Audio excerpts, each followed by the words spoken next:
Yeah, let's go.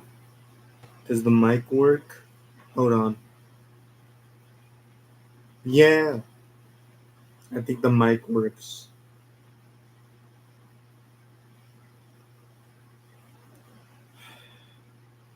I think the mic. Yep, the mic works. Hopefully. Bleep, bleep, bleep, bleep. Yo, what's up? The mic works. Hallelujah. Hello, Carver. The mic works. Hello. The mic works.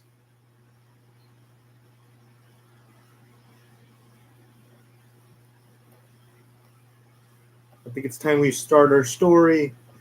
Woohoo! We're gonna start our story because the mic works. Woohoo! So basically, what this is. Hold on, let me just start the screen. Yes, that's me, Shark. So basically, what this is supposed to be the Five Nights at Freddys 2, like the movie. This is a fan version of a prediction of what I think could happen. That's what it's supposed to be. So I'm gonna read the story. It's gonna be a while, so yeah. Go back to my face. Hello, that's me. I'm the revealer. So basically, the plot is Mike and Abby think their time at Freddy's has ended when a security guard named Jeremiah Fitzgerald, one of their friends, goes missing. It's up to Mike and Abby to go to this new Freddy's and discover what has happened and meet some new friends and some old friends along the way and discover some dark secrets. We, we are at the opening scene. We open our story as we see a man drinking coffee from the ice cream machine. It's Jeremiah. We see Jeremiah speak.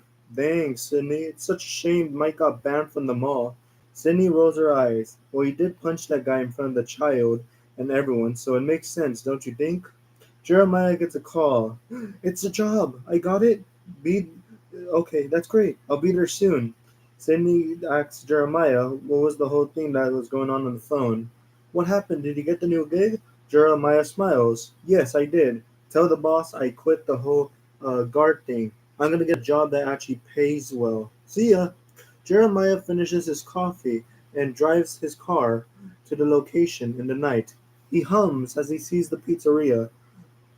Oh boy, man, this reminds me of when my child used to come here. Unfortunately, he never came back. Man, think happy thoughts, Jeremiah. Think happy thoughts, he says. Jeremiah sees some keys on the floor as he grabs them and opens the new Freddy's. He sees the new animatronics. He makes a funny joke about the toy Chica animatronic.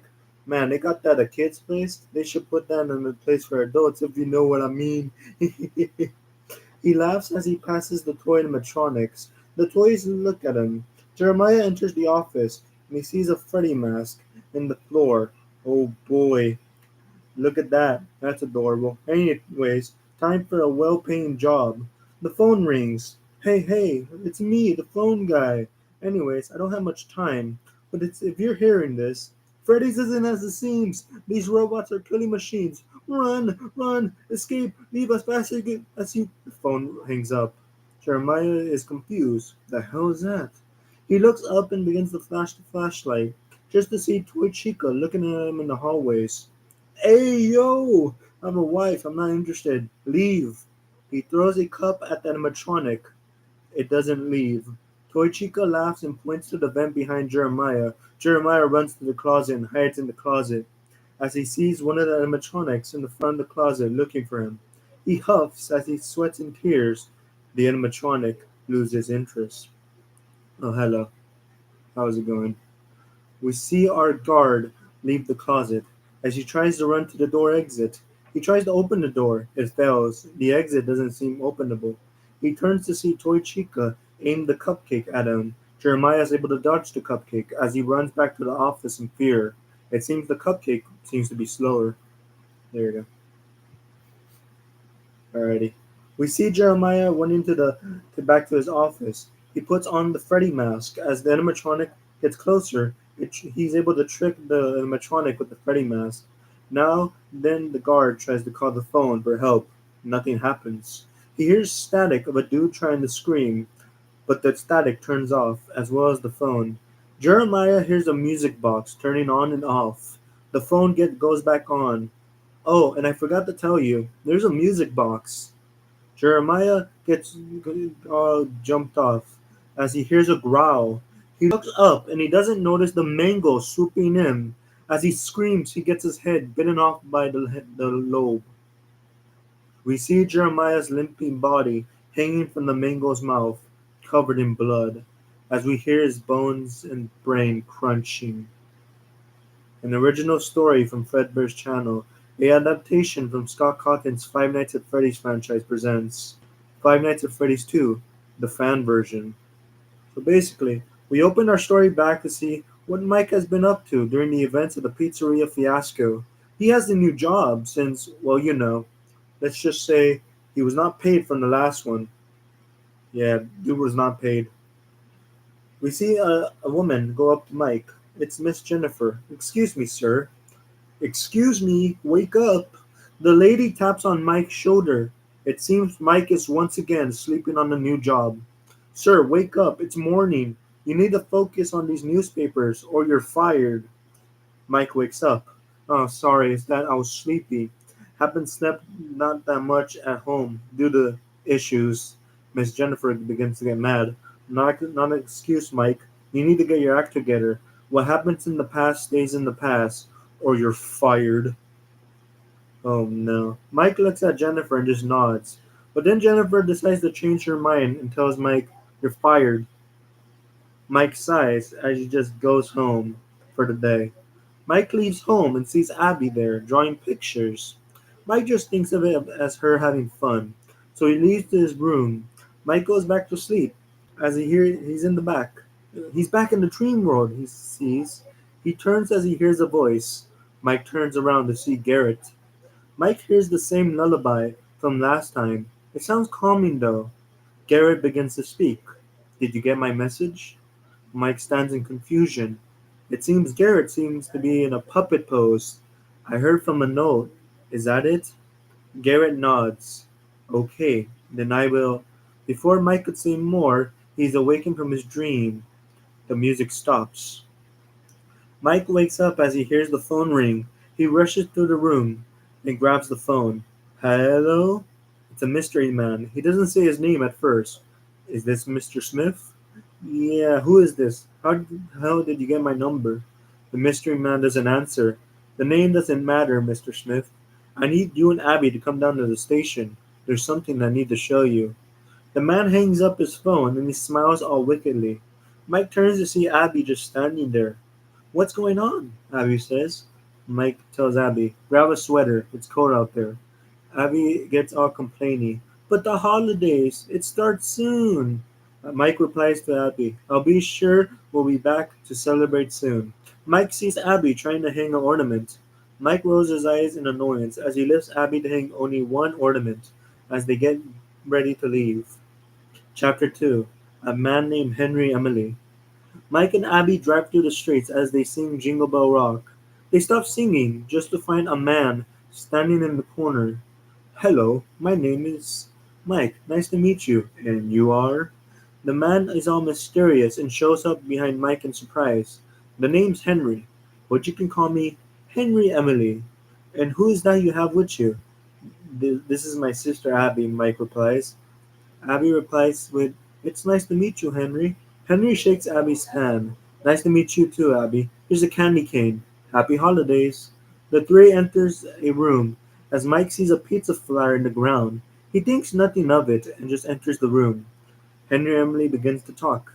It comes to my attention, Mike, that you have burned down Freddy's and Aunt Jane and the others went missing. We are unsure if they are dead, gone, and all that. Plus, the whole thing with Vanessa is strange. The thing you did at Freddy's, it's insane. Mike replies, Look, Vanessa told me about her father, William Afton. He killed kids in the 80s and tried to kill me and my sister and all that. You have to believe me.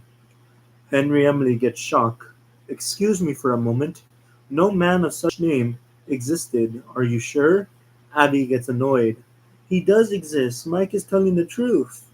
Henry's face begins to sweat as he decides to get up in fear. Time's up. I'll be back. I got a call telling me about your supposed story. The man leaves out the door. Mike and Abby wait for a long time. Nothing happens. Henry begins to think in his mind. He is reminded in his mind about Fazbear Entertainment. A flashback cuts to a younger version of Henry with William as they look at the diner and the company they have built. Well, buddy, we made it to the big times. William laughs. We sure did, pal. During the days, we see William in the suit dancing as he's giving cake to the children. Smart William, smart one, that you made these suits to wear and become robots too. William looks happy and thinks this is the start of a happy life, or he thought it was. We cut to see Charlie in the back of the area of the pizzeria as she is trying to enter the location. The music seems too loud. William arrives all drunk. He seems mad. He pulls out a knife out of nowhere, and the flashback ends as Henry grasps his hands and leaves the area. We see that Mike and Abby are getting bored of waiting. This is stupid, Mike says. Abby, I'm gonna open the door, right? Get behind me. This might get dangerous. Oh, hello. Nice. Hello. Mike pushes the door open. Both fall to the ground. Mike, are you okay? Abby says. Yeah, I'm fine. Hey, let's look for an exit, Mike says. Mike pushes the door with no success. Why is the door not? Oh, the door opens by itself. Mike and Abby run to the exit. Both our characters try to enter the exit. No success. Then a large speaker is heard. Hello, my fellow pals. You may have noticed the doors are locked because I locked them. Ha! Look at your stupid faces. Anyways, let me tell you why you're really here.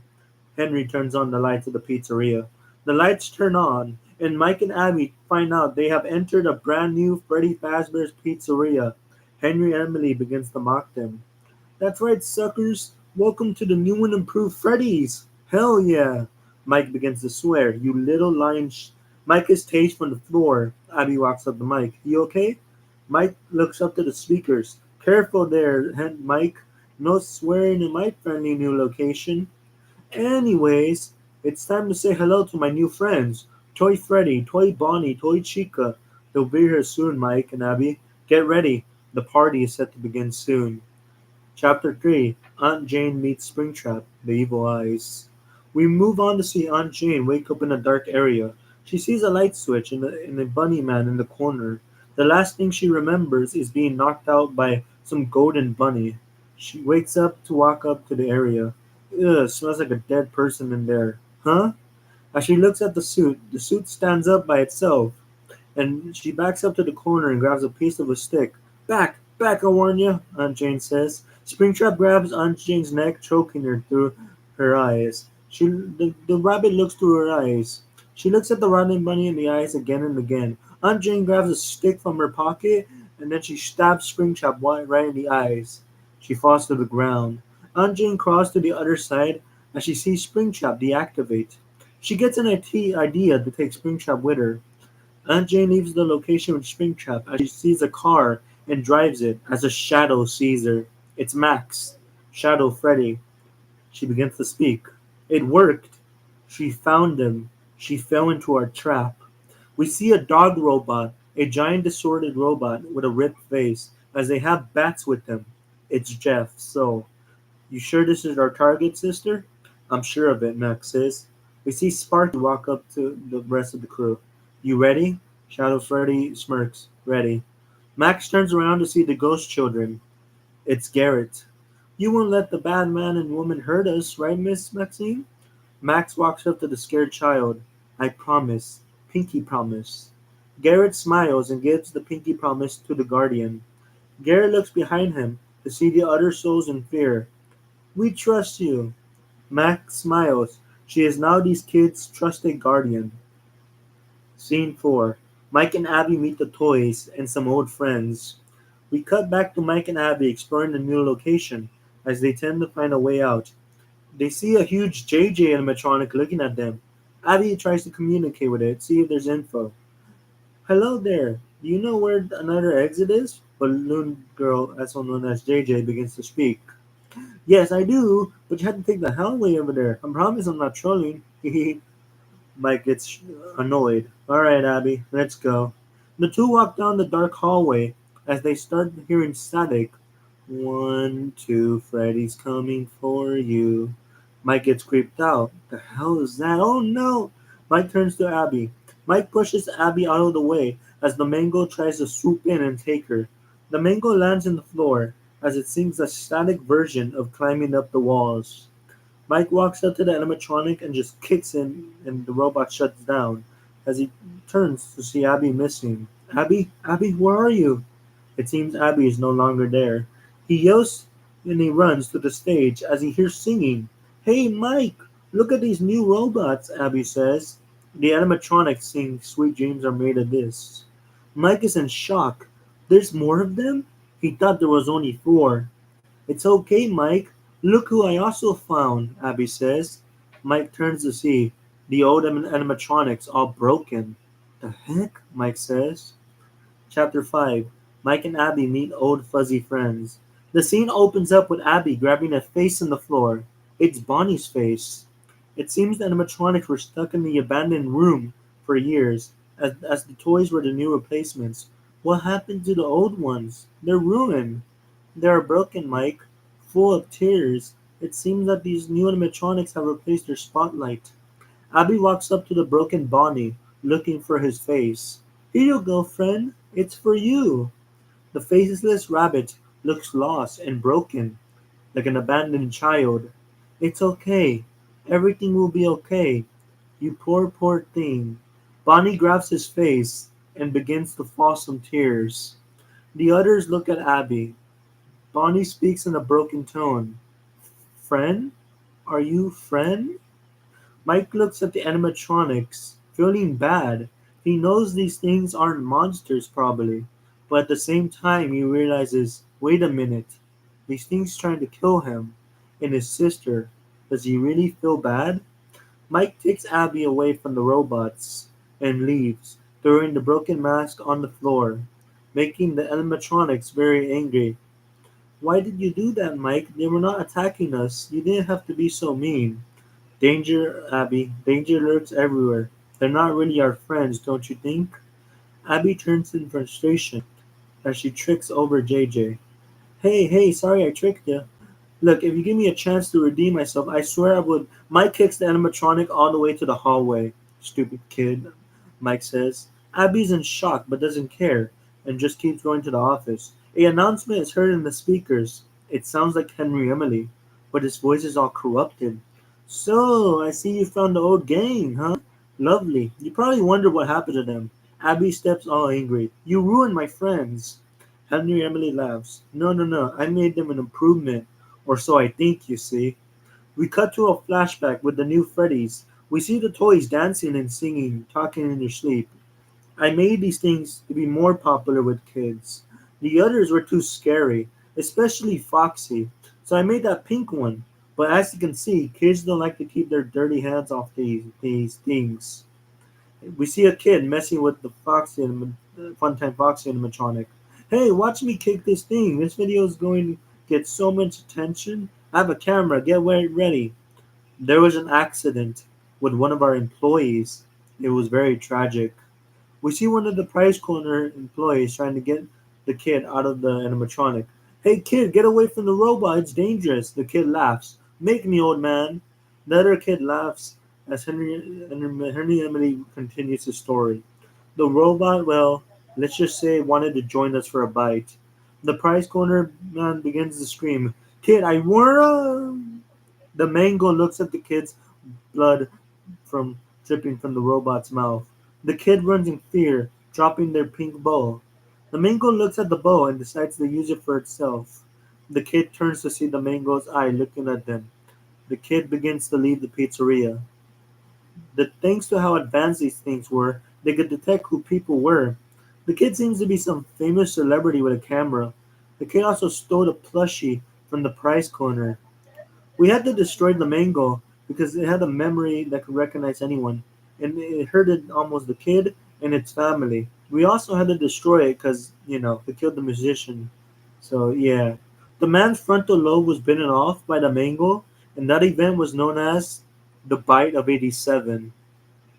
People screamed as the kid left Freddy's, causing the new location to close. I had something going on there, but now I have you two to join this attraction, so don't let me down. The speaker ends its message as the static of the noise ends. Mike gets angry. He must be hiding something. He must be. Abby tugs on Mike's shirt. What's going on? What happened? Abby begins to reply, all scared. It's the toys, Mike. They aren't there anymore.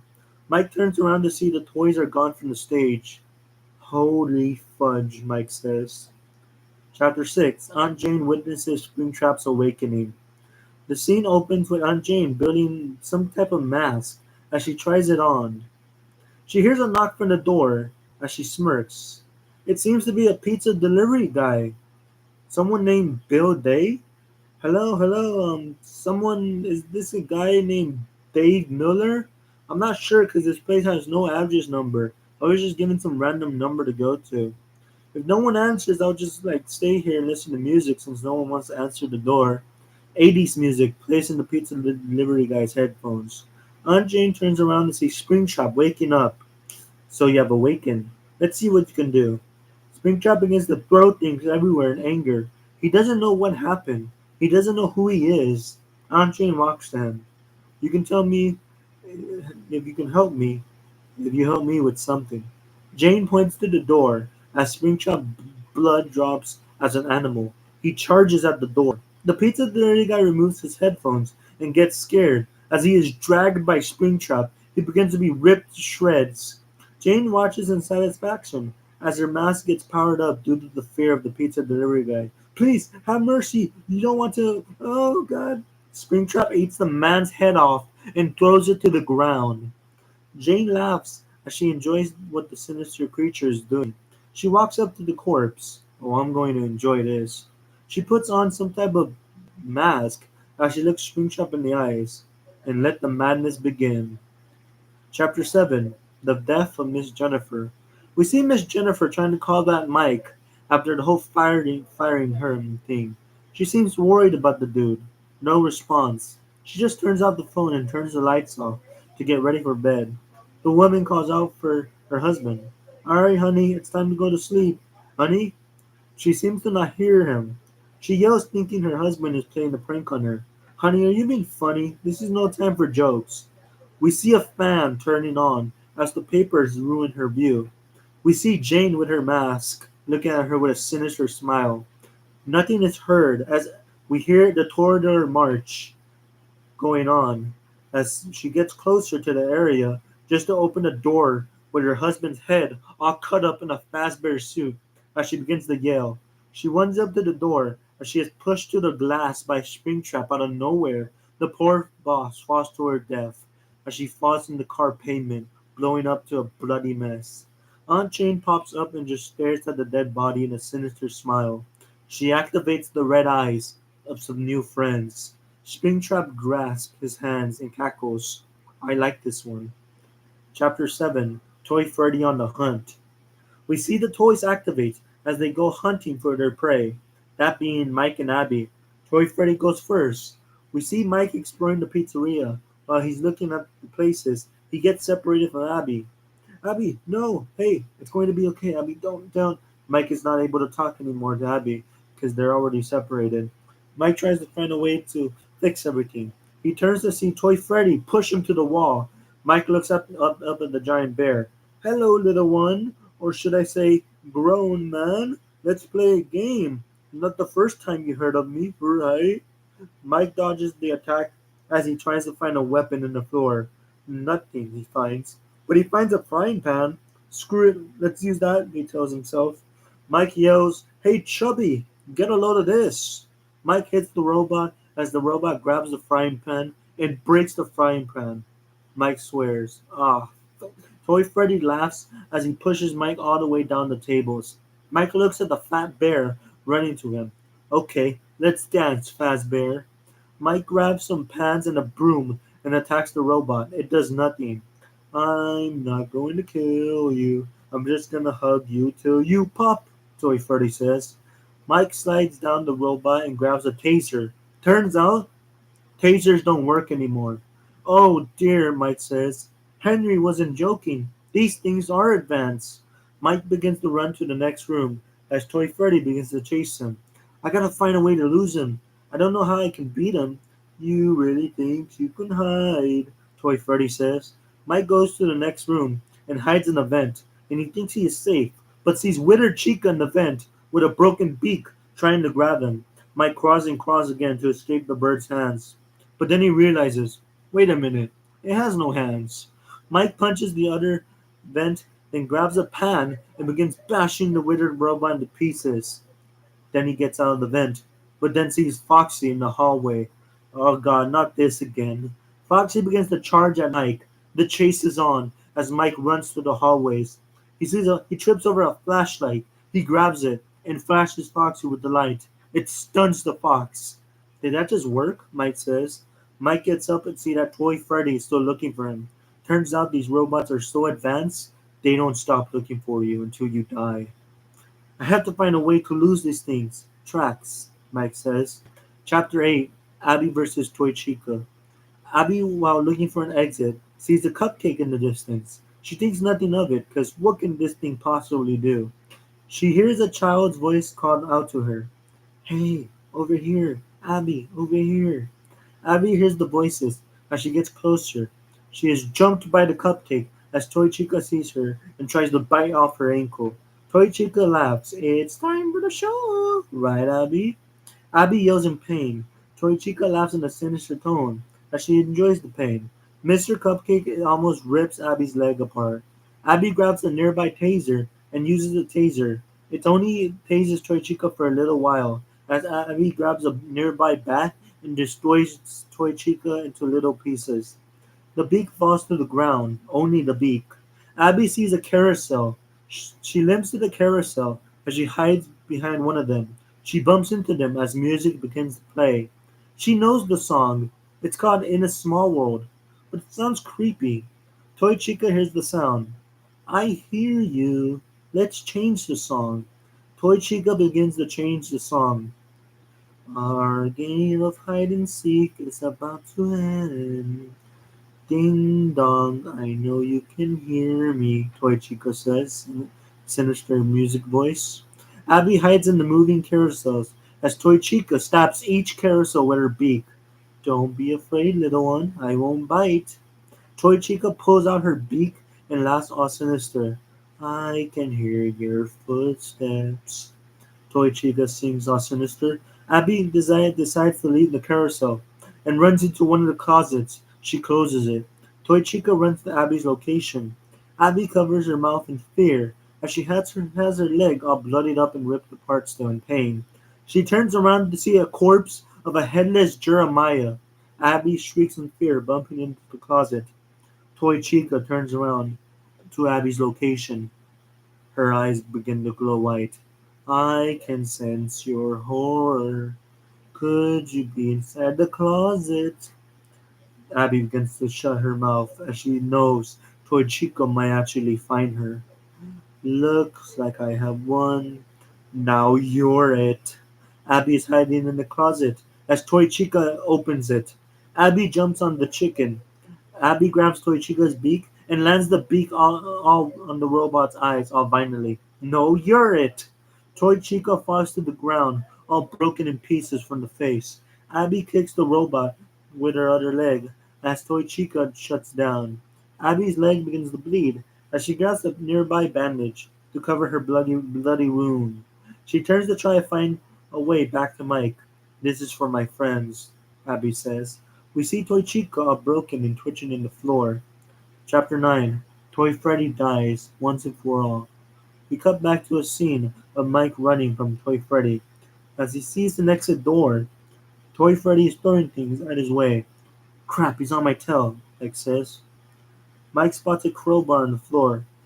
Since the pan didn't work, he thinks maybe an actual weapon might work. Mike grabs the weapon and throws it at a box of rocks. As Toy Freddy looks up, Toy Freddy yells. He is knocked out by the rocks. Oh no, there goes the bears. Mike gets back up and grabs the crowbar and opens it. And rips it at Toy Freddy's head, stabbing Toy Freddy into pieces. Take that, you chubby wannabe gamer, Mike says, angrily smashing the Toy Freddy robot into broken pieces, killing it. Or he thinks it dies because he's not aware that it has a soul, unlike the others.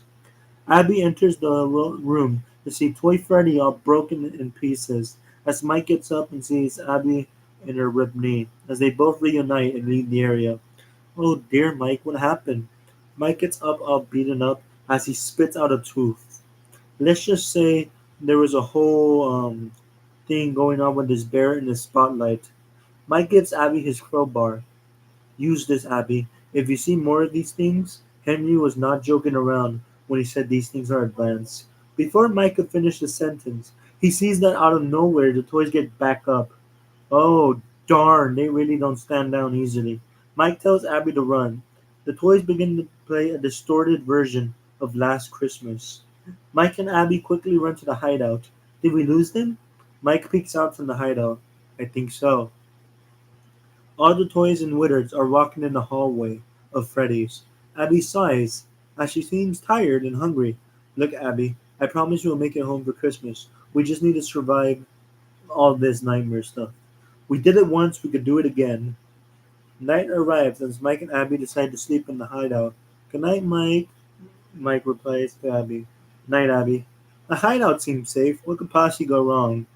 But then the two begin to grab some food and other stuff since Abby got hungry. See in chapter 10, going back to the dream world. Mike and Abby head back to a hideout they made. While running from the chaos, they both hide as Mike goes back to sleep. Mike once again enters the dream world to unlock another dream sequence. He sees a voice call out to him. We meet again, brother, Garrett says. Mike turns around to not just see his brother, but the other souls as well. Tell me what I have to do. Tell me now. Garrett points to a shadow figure. Mike turns around to see Max sitting in the silence. Mike walks up to her. Oh, no, no, no. This is all my fault. Stands up. No. Max points to the others. A dog, a mask, so, and Jeff. We need you, Mike. We need. Everything fades away. What is it? What is it that you need? Mike begins to follow the purple smoke as he trips over the smoke. Mike stands in the rain of the smoke as he just stands there. Mike wakes back up to be shocked. Toy Bonnie is about to stab him with a guitar. Abby comes to the rescue and tases Toy Bonnie again as the animatronics shut down. Thanks, Abby. No problem, Mike. But we should probably get out of here because, the hideout ain't safe anymore. Mike and Abby walk down a hallway. Hey, Mike, do you hear static again? Yes, sounds like a police radio. Mike turns to see the mango swoop in again, but it's able to grab Mike up the ceiling, up to the air. Mike sees a handle as he grabs onto the handle. He sees the mango going in for another swoop at Abby. Mike grabs his foot and his handle and stomps on the mango, stabbing the robot right in the head. Oh, Jesus, that's a strong handle. Whoa, Mike says. That poor thing, it looks like it's in pain, Abby says. Well, thank God these robots are broken. I have to find a way to the dream world fast, Mike says. Abby sits in the chair with her broken, bloody foot, as she is there to guard and protect Mike. Mike once again enters the dream world and sees what seems to be Max and her crew sitting in the field. Max, is that you? I'm so sorry for what happened again. Max forgives Mike. She's in her Shadow Freddy form as she walks up to Mike and looks up to him. Mike, there's something you must know. There's a bigger threat arriving, and she won't stop, and he also won't stop till he kills you and gets his revenge. Mike is confused. What are you talking about? Max points at Garrett, and Garrett calls out to Mike. Wake up! Wake up! He has arrived. Abby wakes Mike up with a broken phone call from Vanessa. Vanessa calls Mike. Mike, I don't have much time. He's trying to kill me. Everyone at the hospital has been killed in a gruesome way. He's hunting me down. Mike is all worried. Vanessa, what are you saying, Vanessa? A laughter is heard through the phone. It can't be, Mike says. Vanessa begins to cry in tears. I'm sorry we never got that dance, Mike. Vanessa is in fear, shaking her phone. Forgive me, Mike, Vanessa says. Vanessa turns to see Springtrap entering the room as he cackles. Hello, daughter. We meet again. Don't make me call the hospital staff, Vanessa says. Springtrap laughs. We see Springtrap pull out a knife and cleaning it. That won't be necessary, you traitor of a daughter. He gets closer and pulls the plug of Vanessa's hospital bed. He grabs the knife and stabs Vanessa's body as we hear Vanessa screaming on the phone. Vanessa? Vanessa? Mike screams in horror. All we hear is Vanessa getting killed. Vanessa dies. Mike's phone turns off as he just sits there in tears. She's gone. She she died. I never got to tell her how much I cared about her. Abby walks up to Mike. She can't be gone, right? Abby says. Mike looks at Abby with so many tears. The same tears he had when he lost his parents and Garrett. But I think, Mike says. Mike does not finish a sentence because he hears music. Mike hears a tone he never heard before. London Bridge is falling down. I know that song, Mike says. A noise is heard in the hallway. Mike, look at the hallway. Look who's there.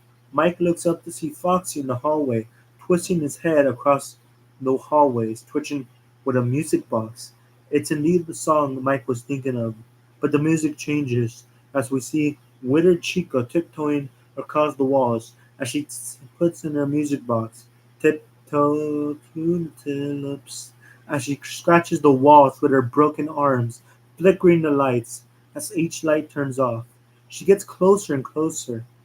Mike replies to Abby, get close to me, this could get ugly. Withered Bonnie pops out of the vents and enters the shadows as he arrives with a drawing and looks at Abby. Abby sees Bonnie crushing her drawing as Withered Bonnie's eyes glow redder and redder as the lights shut off. As Abby gets closer to Mike. I thought these robots were my friends. What's going on? Mike hears a creepy song from the halls. Mike sees a dancing ballerina in the hallways as she sings. Why do you hide inside your walls? Mike and Abby see the dancing ballerina, all creepy in the walls, like a spider crawling around. The ballerina continues her music. When there's music in my halls. Mike grabs the crowbar from Abby. Who are you? What are you? The ballerina answers. Now that's the question, Mike. The ballerina takes off her mask to reveal Aunt Jane? Abby is stunned. Aunt Jane? I thought you died. Cassidy told me you died. Aunt Jane reveals her secret. Well, Abby, let me tell you what really happened. After I was knocked out by your golden Freddy Bear thingy, I pretended to be sleeping. Lucky for me, your friend isn't so smart. So after you left in the taxi, I decided to leave Mike's house. And for the record, Abby, my name isn't really Aunt Jane. My name is Clara Afton. Your name is what? Mike says. You heard me, Mike. I'm actually Miss Clara Afton, not really Aunt Jane. I'm actually William Afton's wife. Aunt Jane reveals herself to be Clara Afton. You killed my husband, Mike. I know you and Abby are responsible for his death. Abby gets angry. He killed himself. Miss Afton reveals with anger. Shut it, Miss Know-It-all. Mike gets mad. Don't tell my sister to shut it, you Karen. Miss Afton laughs. Oh, Mike, there's so much you don't know. Like I planned your brother's kidnapping. Mike looks at Miss Afton in anger. You what? Miss Afton replies, you heard what I said.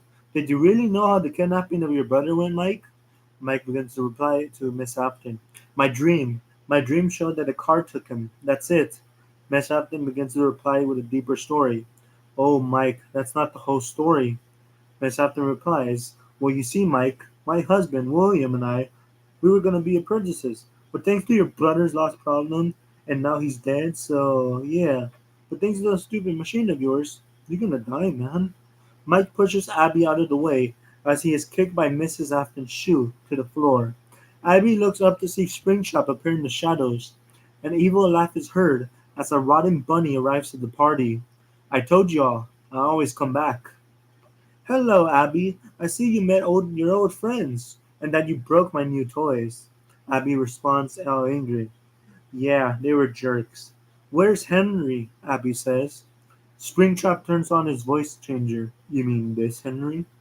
Foolish girl. Did you really think that man was me? Springtrap turns to see Mike once again. Well, too bad. Hey, Mike, I see you have a scratch there. Let's make that bloodier. Springtrap slashes Mike's eye. Mike's half eye slashed as he looks up the Springtrap laughing. There, now you have scars, just like me. I already have scars thanks to what your wife told you. And me. Springtrap laughs. Oh, no, yeah, that's right. She helped plan your brother's death. What a dare, isn't she? Mike yells, You brother killing. Mike runs up the Springtrap as we see the dancing ballerina grabbing Mike's neck and throwing him across the room. Springtrap laughs as he notices Abby has left. Find her, Clara. Miss Afton laughs. With pleasure, dear. Abby hears Garrett's spirit talk to her, telling her to follow her. She follows. Mike looks at Miss Afton. This is fantastic. Aren't we having fun yet, dear? Miss Afton kicks Mike to the curb as the winners laugh at him. Abby runs off to the puppet's location. We see Abby talking with the puppet as Garrett tells Abby, I need you to draw a drawing of your friends tearing themselves apart so those souls could come to me so we can make a plan. Garrett points to the souls of Max arriving as Shadow Freddy and her gang. Hey Abby, it's been a while. Abby is shocked to see Max in the purple bear suit. What happened to you, Max? Let's just say I got bitten in half, but that doesn't matter right now. What happens is we stop Clara and Afton's plans, right, Garrett? Garrett sighs, then points to a Fredbear suit, where he explains that Jeremiah's body had been stuffed in the suit. Lucky for him, Garrett saw the whole thing's murder and was able to give life to Jeremiah's new host. I saw his body in the closet. How? The puppet explains how it gives life and gives gifts. That's how your friends and the others are alive. Abby points to another girl's soul. Who's that? That's Lou. She's one of Miss Afton's victims. I gave her life too, the puppet explains. Garrett walks up to Abby. You see, I saw them suffering without a body. No one deserves to suffer in the darkness. So I gave them a new life. We see a flashback of Garrett in the floor as he's bleeding. He looks to see a puppet in the trash bin. He tries crawling to the puppet, but passes out. The puppet walks to Garrett. The rain falls on the puppet. As the puppet is able to be a part of Garrett, the rain stops. The puppet enters the building to see that Afton has killed others. Garrett decides to give these five crying children a new life. There you go. Now you're heroes. We are all going to be able to fly again, my children. We cut back to Lou, walking up to Abby. He helped me. He helped all of us. Lou introduces herself. Nice to meet you, Abby. Abby notices that Lou is possessing the Ella suit. I was almost killed in that suit, Abby says. Yup, Lou says. That's how it happened to me. Let me tell you how this whole mess happened. In a flashback, we see Henry and William outside as it begins to snow. Alrighty, kids. You ready for the grand reopening of Freddy's? The kids begin to cheer. Yay! Henry and William smile. Then come on down. Let's have fun. The kids enter the new pizzeria as they begin having fun. We see a mother named Lila with her child Lou. Okay, Lou, stay close to me. I can't have you running around this location. The girl complains. Why, mother? It looks fun. The mom begins to breathe. You're going to get lost, sweetie. The girl looks at her mom. I won't get lost, mom. I promise I won't get lost. Lila begins to make some choices. Fine, go have fun. Enjoy yourself. Then animatronic starts singing Last Christmas and Christmas Gear. The girl walks around the area and is greeted by a boy named Gene. Hey there! I see you're enjoying the new Freddy's. Which of the robots are your favorite? It's so many. Lou is not aware of what robot is your favorite. I don't really have a favorite. Gene laughs. Come on, you have to have a favorite. Oh, don't tell me. Um, don't tell anyone, but mine's is Toy Chica. She has a funny cupcake. But if others find out I like a pink girlish thingy, they'll kill me and find me uncool. Lou looks confused and laughs. Why? She looks kinda lame. Anyways, you seem nice. Wanna be friends? Gene never had a good friend, or anyone that wanted to be his friend for that matter. Friends? Sounds cool. The name is Gene. What's yours? Lou says. Gene looks at the arcades. Let's go to the arcades. I know many tricks, Lou. Lou and Jean quickly become friends. The girl is having fun when she hears a ballerina dancing in the hallway. Hey, dear, do you want to dance in the snow? Would you like to dance with me? The ballerina says.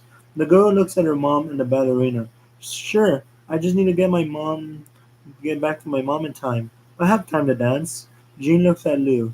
I'm not sure, Lou. You know how her parents say do not follow strangers? Lou responds with, it'll be okay, Jean. I'll be right back. Something that people should not say. I'll be right back. Then let's dance the night away, the ballerina says. Follow me. The girl smiles as she follows the dancing ballerina into a back room. Jean turns around all worried. He begins to just play his games. The girl enters the room. Okay, this dance has been fun, but I really need to get back to my mother. The ballerina laughs. But I have a gift for our special one. Come here, I want to show you.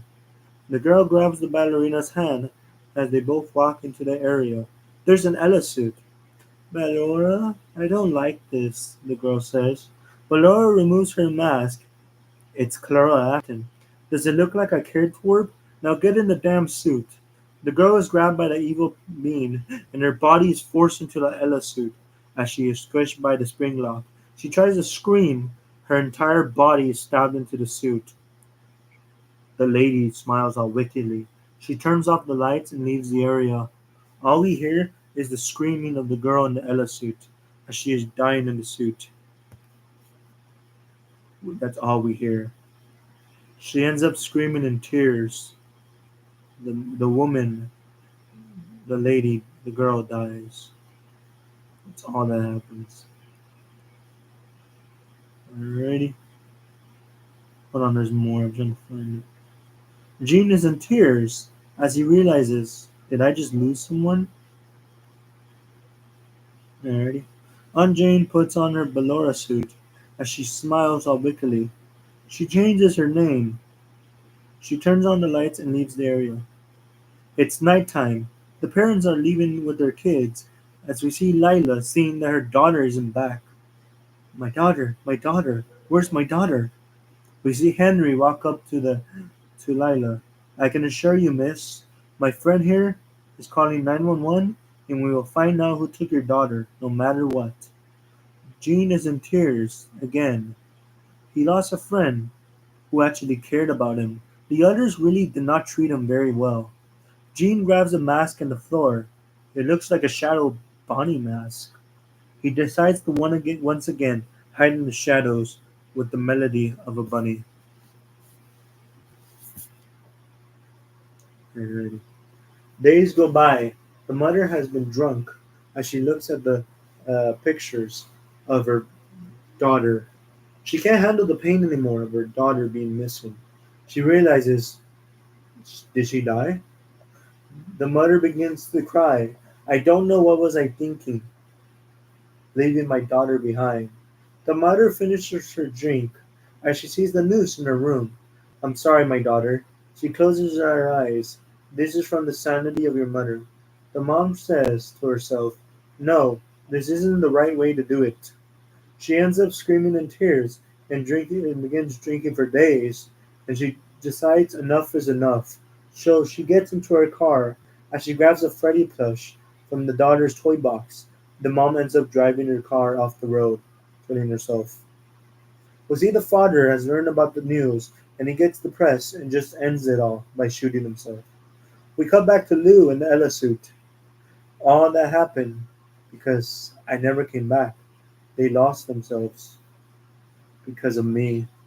I wish I wish I could have listened to Gene. Who knows where he is? He's probably lonely and has no friends because of me. Oh, my fault. Lou begins to break down in tears as her eyes turn into ghost tears. I'm so sorry. No one should ever suffer like you did. Oh man, I'm so sorry, Abby says. Clara and Afton are such awful people. Lou's soul cries as black ghost tears fall from her eyes. And that's why we should stop them, Max says. Garrett and the others turn to Abby. The plan is your drawing will make the animatronics rip in shreds. Their souls will come to me, and we will charge at a nearby fireplace, and we will drop some crumbling rocks onto them. We see Max and her gang surround Springtrap as they chant, "Don't hold it against us." Springtrap laughs. Is this your plan? Is this your plan to defeat me? Springtrap laughs again. You decided to work for her. You did this to yourselves. You really tried to beat me. This is hilarious, he says. We see Garrett appear in front of Springtrap smiling. You were the easiest one. I remember you. You cried when I killed you. You had the plane, didn't you? Garrett smirks as Abby slides down Springtrap with some rumble and water. I will always come back for more. You can't get rid of me, Abby yells. So let's make sure this is the last time. Springtrap turns just to get covered in a crumble, then blows up to the ground as he begins burning the rest of his skin. He begins to bleed and yells. Guess you forgot to wind the music box. Eh, Afton? Springtrap begins to burn and suffer again and again. Mike gets up and spits on Springtrap's burning body. That's what you get, you burning bitch. Afton pulls out his arm and tries to grab Mike. If I burn, I want you to burn and suffer like I did too. Mike tries to kick Afton off. Abby turns to see Mike getting dragged by Afton. Abby tries to run to Mike and throws the taser, but the taser is too far away. Mike, no, Abby says. We see Garrett as the puppet holds on to Mike's hands as he looks to Springtrap. No, it wasn't supposed to end like this. Abby runs to the taser and kicks it to Mike as Mike tases Afton once and for all. No, Springtrap yells in pain. We see Miss Afton looking for her husband as she is surrounded by the rest of the souls in the puppet. Miss Afton laughs. Oh, you really think you scare me? You are children. You are nothing. You are nothing, she yells. We are what we are, Garrett says. Miss Afton is shocked. Wait, what? Mike slides down, and with his crowbar, he stabs Miss Afton in the spring locks. This is for Garrett, you Karen. Miss Afton sees the souls laugh as Miss Afton begins to panic. No, no, why did you do that? Oh, Miss Afton, before she can speak, the spring locks in her ballerina suit gets nailed in by her stomachs and guts as the souls surround her, chanting, This is your fault. This is your fault. This is your fault. Miss Afton looks at Abby. You. Miss Afton tries to grab her mask, but Garrett grabs it and puts in her neck, and as the spring locks begin to lock into her neck, killing her throat. Miss Afton is unable to speak as she begins to bleed everywhere as her lifeless suit is dragged by Max and her brother Hank and Carl. Miss Afton begins to bleed all over the area as her eyes pop out of the floor. Abby stops on the bloody eye. That's what you get, jerk, Abby says. Mike gets up to get Abby as they see the soul smiling, as Mike turns to see Garrett thanking him. Mike cries and hugs his brother. I'm sorry, dear brother. Mike again gets another flashback, but this time it's not a flashback. It's another dream sequences. As he closes his eyes, he wakes up as a younger version of himself in the forest. It seems Garrett is sitting by a table with the puppet. As he is eating a burger, Garrett turns to see Mike as Mike speaks to Garrett. But Garrett speaks first. It's time to go, Mike. Mike gets closer to his brother, breaking down in tears. I don't want to go yet, Garrett. Garrett responds again. It's time to go, Mike. It's time. Garrett gives a wide smile. I forgive you, dear brother. Mike cries. Yes. Mike wakes up again as Abby grabs the mic as they both leave the pizzeria once again, as everything has been fixed. Days later, Mike wakes. Mike and Abby are back at home as they are mourning the death of Jeremiah and Vanessa. As Christmas arrives, the party has begun.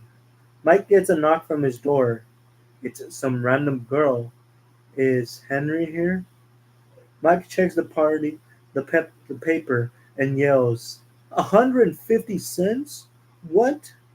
Mike is confused with the paycheck and the question. Uh, no, he isn't here. Are you lost? The girl doesn't respond. She seems to just give the paycheck to Mike, but also the question sounds weird. Abby walks in. I think you got the wrong house. Okay. Mike closes his eyes, and out of nowhere the girl is gone. Was it all an illusion? Abby laughs and looks at the money. Well, at least it's some money, right? Mike laughs. Oh well. Merry Christmas, Abby. Abby is confused. Hey, Mike, you think William is dead for sure? Mike is also kind of worried. I think it's best we don't think about it, Abby. Mike gets another knock from the door. It's Vanessa. Vanessa? What? Hey, Mike, how's it going? Mike is in shock. Vanessa, you're okay. But how? Vanessa reveals her bulletproof vest, which is also knife proof. As an officer, I keep this at all times. Vanessa mentions how the whole event went down. You see, Afton isn't as smart as you think he is.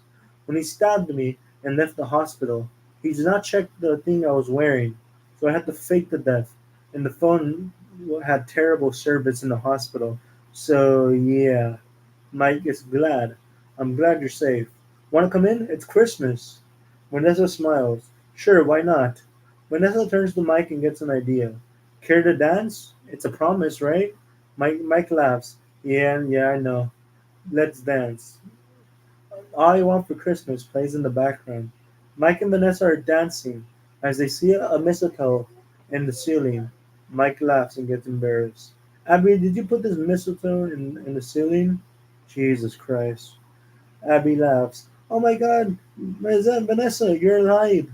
Oh my god, Lord, it's a Christmas miracle. Vanessa giggles. You bet your sweet Bippy I'm alive. Anyways, hey Mike, here's your Christmas gift. Vanessa kisses Mike as Abby mocks them. Oh my god, Mike has a lover. Mike and Vanessa kissing in the tree. Kissing. Mike laughs. You know, Abby, I do. I'm happy about that. Mike looks at Vanessa in the eyes. Merry Christmas, Vanessa.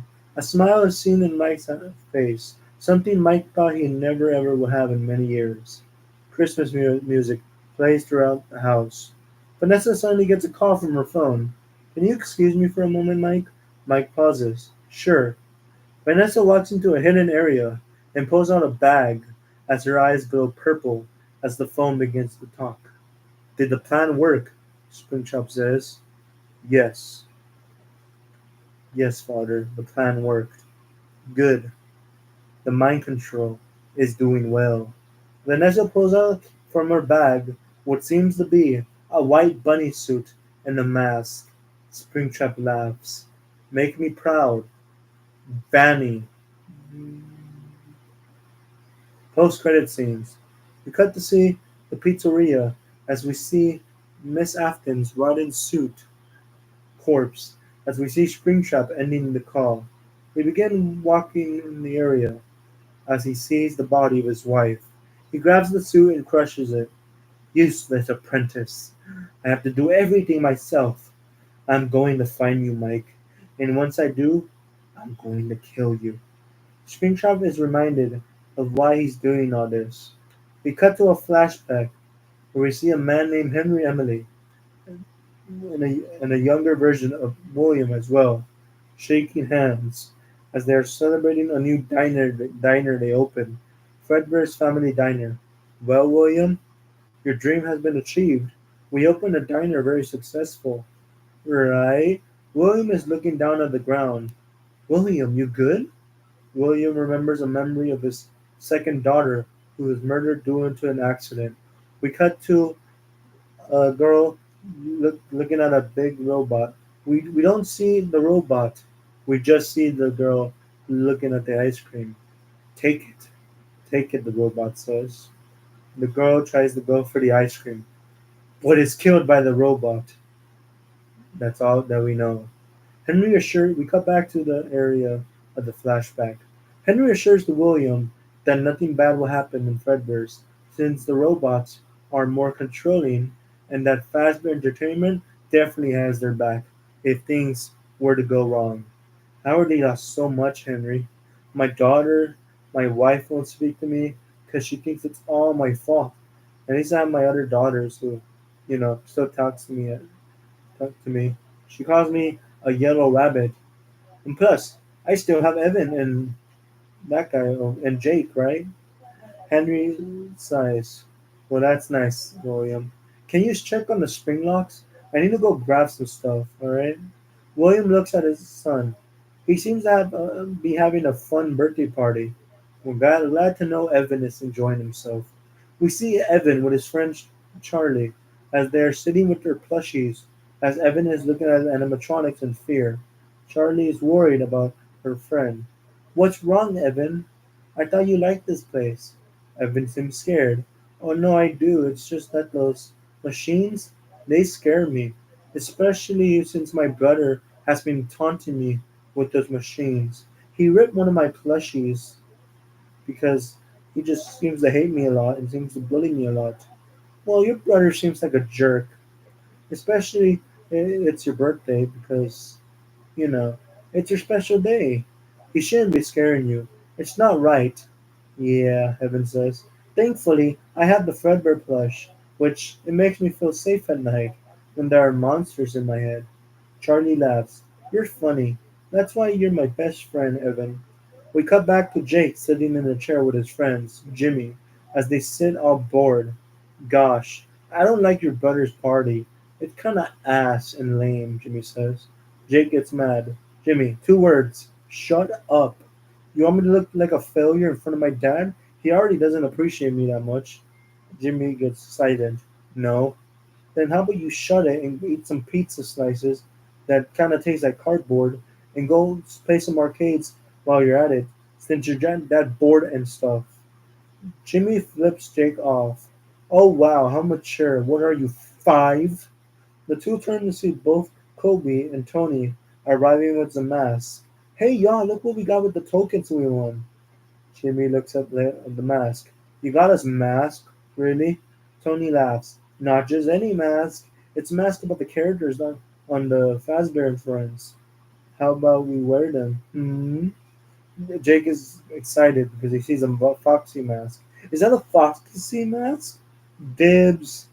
Tony looks at the Chico mask. I have Chica. I'll get Bonnie, Kobe says. Jimmy looks at the Freddy mask. Well, I'll get Freddy. Jimmy turns to Jake. Hey, Jake, didn't you scare your brother with a Foxy mask once? Well, it was actually a Foxy plush head that I ripped from his collection. It was so funny. Did he cry? Was he whiny? Kobe says. Jake responds with, Bro, dude, he's a crybaby. What else would you expect from a guy who carries that stupid plush bear everywhere he goes? He never learns to grow up. Jimmy gets an idea. Well, I know how we can ruin your brother's perspective on that bear and make him grow up. Let's give him a closer look at that Fredbear robot, since he loves it so much. What do you say, Jake? Tony says. Jake looks at the Foxy mask with purple eyes. As he begins to smile all wicked, I say, let's have a fucking party. We cut to see Evan and Charlie look at the plushies as they are about to earn Plush Trap. We see Jake in the Foxy mask. Sup, nerd? What you doing? Evan backs up. Jake, you're scaring me. Leave me alone. Tony laughs at his Chica mask. Ah, look at him, he's crying. Charlie goes up to the bullies. Can it, don't you? Why do y'all have to be so mean? It's his birthday. Kobe walks up to Charlie. Shut it, loser. Kobe pushes Charlie to the floor. Jimmy announces something. Hey, since it's your birthday, let's give you an award, Evan. Yeah, Jake says. I heard Fredbear wants to give you a big kiss. The bullies grab Evan as he begins to cry for his life. He begins to yell, No, no, I don't want to, he says. Jake smiles. Guys, you heard him.